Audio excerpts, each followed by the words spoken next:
नीति वचन 19 अध्याय। जो निर्धन खराई से चलता है वह उस मूर्ख से उत्तम है जो टेढ़ी बातें बोलता है। मनुष्य का ज्ञान रहित रहना अच्छा नहीं, और जो उतावली से दौड़ता है वह चूक जाता है। मूढ़ता के कारण मनुष्य का मार्ग टेढ़ा होता है, और वह मन ही मन यहोवा से चिढ़ने लगता है। धनी के तो बहुत से मित्र हो जाते हैं, परंतु कंगाल के मित्र भी उससे अलग हो जाते हैं। झूठा साक्षी निर्दोष नहीं ठहरता, और जो झूठ बोला करता है वह ना बचेगा। उदार मनुष्य को बहुत से लोग मना लेते हैं, और दानी पुरुष का मित्र सब कोई बनता है। जब निर्धन के सब भाई उससे बैर रखते हैं तो निश्चय है कि उसके मित्र उससे दूर हो जाएं। वह बातें करते हुए उनका पीछा करता है, परंतु उनको नहीं पाता। जो बुद्धि प्राप्त करता वह अपने प्राण का प्रेमी ठहरता है, और जो समझ को रखे रहता है उसका कल्याण होता है। झूठा साक्षी निर्दोष नहीं ठहरता, और जो झूठ बोला करता है वह नष्ट होता है। जब सुख से रहना मूर्ख को नहीं फबता,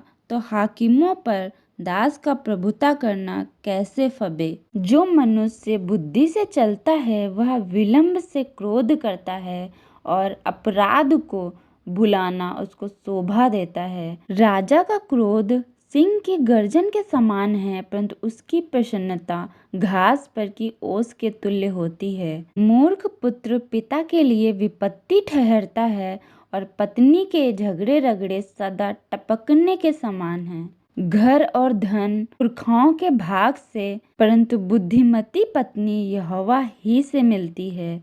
आलस से भारी नींद आ जाती है, और जो प्राणी ढिलाई से काम करता वह भूखा ही रहता है।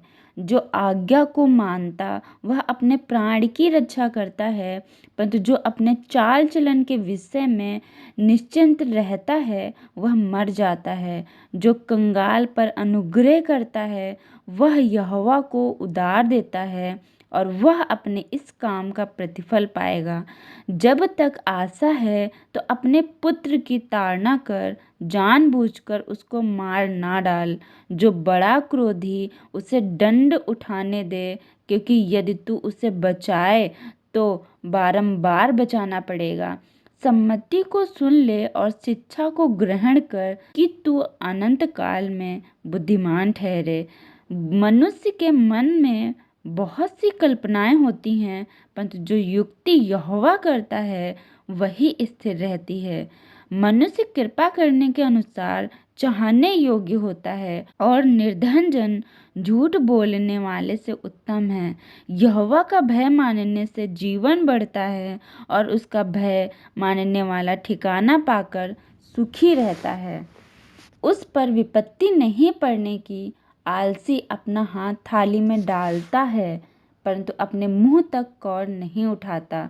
ठट्ठा करने वालों को मार, इससे भोला मनुष्य समझदार हो जाएगा, और समझ वाले को डांट, तब वह अधिक ज्ञान पाएगा। जो पुत्र अपने बाप को उजाड़ता और अपनी माँ को भगा देता है वह अपमान और लज्जा का कारण होगा।